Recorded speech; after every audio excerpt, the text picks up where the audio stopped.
Today I'm going to talk about a hidden gem in the Pandas library, and that is the eval function. This allows you to evaluate expressions under DataFrame columns really efficiently. So let's start with a few examples. We start with a simple data frame containing product data. We have price, quantity, and cost. So first, let's calculate the total revenue for each product by multiplying the price by the quantity. So now instead of creating a new column manually, we use the eval function with the expression revenue equals price times quantity. And the in-place equals true parameter updates the data frame directly.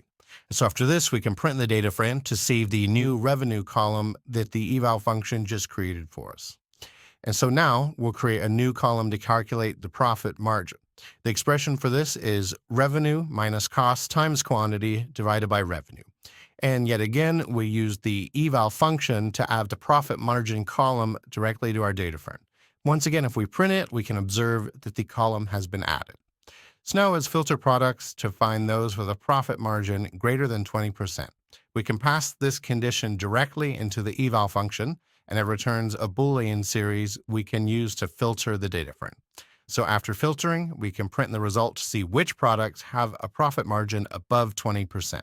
So as you can see, the eval function is not only concise, but also faster for large data frames as it reduces the overhead of repeatedly accessing data frame columns.